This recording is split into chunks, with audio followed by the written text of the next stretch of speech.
इसी मैच पे हम लोग बात करते हैं एंड हम लोग पहले से कुछ आपके पास होते हैं। It was quite a drama जो हम लोगों ने कल विटनेस किया है। बड़े मज़ेदार मैच हुआ और पेशावर बहुत ही अच्छी तरह आखिरी के अंदर, जब इस किस्म की जो जीत होती है ना वो हमेशा लक लेके आती है।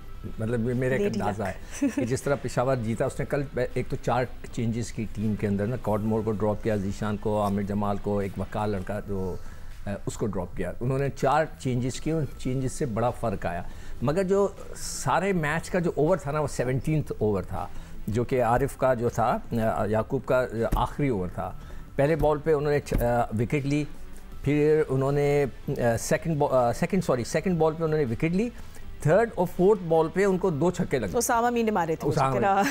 फिर उसके बाद उसामा मीर 5वीं बॉल पे आउट हुए और फिर 6th बॉल पे एक और प्लेयर आउट हुआ और उसके ऊपर जो विली आउट हुए और उसके ऊपर थोड़ी सी कंट्रोवर्सी हुई कि जनाब उसने जब कैच पकड़ा, स्लो मोशन में दिखाया गया कि जब उसने गेंद फेंकी, वापस आया मोजले तो टो उसका टच हुआ नहीं हुआ।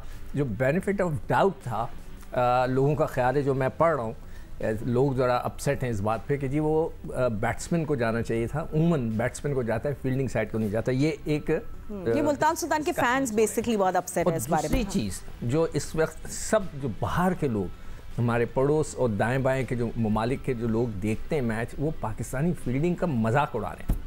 मैं तो हैरान हूँ कि हो क्या रहा है कि मतलब है कि हर लड़का 2-2 कैच छोड़ रहा है, हर मैच में पाकिस्तानी लड़के कैच छोड़े। That is amazing. मुझे तो यकीन ही नहीं आ रहा कि इतना भी ज़्यादा हो सकता है। All the matches that we winning because of fielding, हमारी जो फ्रेंचाइज है वो फॉरेन प्लेयर्स की वजह से, बिकॉज ऑफ देयर एक्सेप्शनल है। राइली रूसो के मुझे 2 कैचेस भी याद आ गए। बट एनीवे, तो रज़ाक भी मेरे साथ मौजूद है। रज़ाक, आपको क्या लगा बट कल पेशावर ज़ल्मी की विन? आई मीन, आप कन्विंस्ड है इस विन से, या फिर विन इज़ अ विन, जीत होती है जिस तरह भी जीत जाए?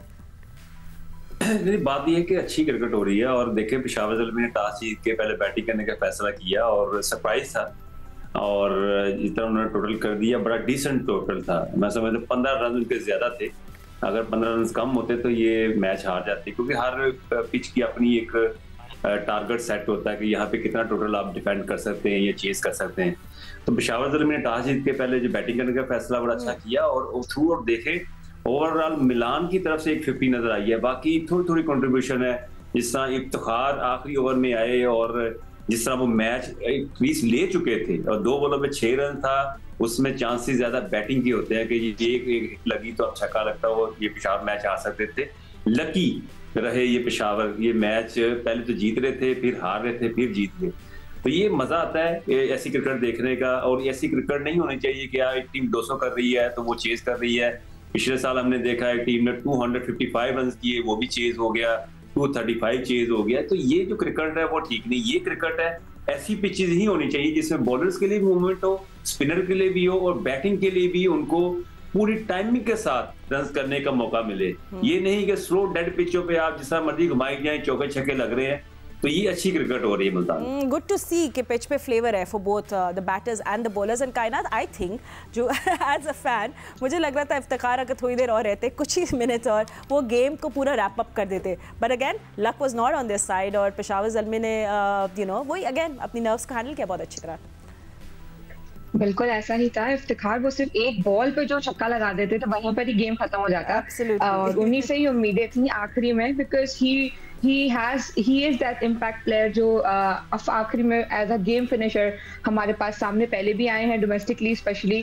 तो ऑफ कोर्स वहाँ पे चांस था, लेकिन अगेन जो छोटी छोटी कलेक्टिव परफॉर्मेंस थी पेशावर की, द बॉडी लैंग्वेज, पेशावर की जो बॉडी लैंग्वेज थी वो काफ़ी अच्छी थी इस मैच में। इवन दो कि बहुत बड़े बड़े स्कोर्स किसी ने नहीं किए, highest was 37 by Hasibullah, but the way he was playing was remarkable. तो यही छोटी छोटी परफॉर्मेंसेस हैं जो पेशावर को आगे आने वाले मैचेस में इसी तरीके से शायद जितवा सके, because it's not only about sometimes कि बहुत बड़े रन किए जाएं हर प्लेयर की तरफ से, लेकिन आपकी जो एज अ पार्टनरशिप जो आप रन्स करते हैं वो ज़्यादा इंपॉर्टेंट होते हैं। And this win was really important for Peshawar and I think यहाँ से अब शायद वो पेस अप करें अपना। Let's see.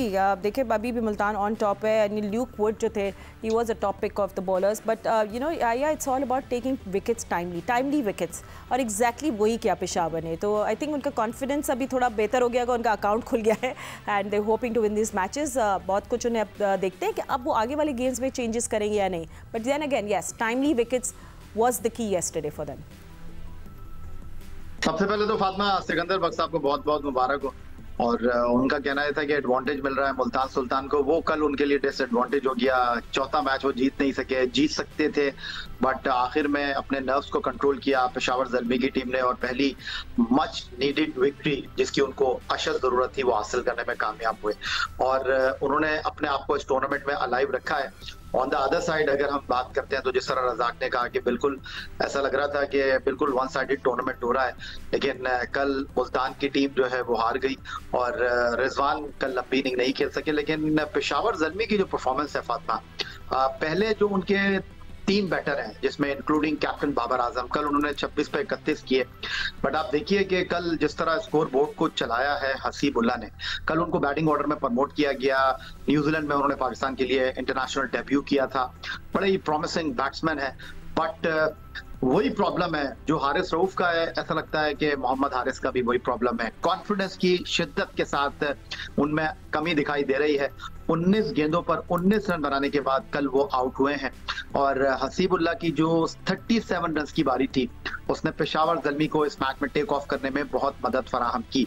लेकिन इसके साथ साथ इस टूर्नामेंट में जिस तरह हमने फील्डिंग का स्टैंडर्ड देखा है, खासतौर पर लाहौर कलंदर का जो कि 3 में 3 मैच आ रहे हैं अपनी नाकिस फील्डिंग की वजह से, 3 मैचों में उन्होंने 6 कैच ड्रॉप किए हैं। फ़खर ज़मान ने कितने ड्रॉप किए थे या उसमें फ़खर ज़मान के ज्यादा है, आई थिंक 3 तो फ़खर ज़मान ने ड्रॉप किए। बिल्कुल, मैं वही कह रहा हूँ कि जो बिल्कुल क्रूशियल टाइम था ना, वहां पर पेशावर ज़ल्मी की टीम काफी अलर्ट दिखाई दी। उनकी ग्राउंड फील्डिंग कल बहुत अच्छी थी, कैचेस उन्होंने टाइमली किए और खासतौर पर वो जो डेविड विली आउट हुए कल मुल्तान सुल्तान के, वो इस मैच का जो है वो टर्निंग पॉइंट था।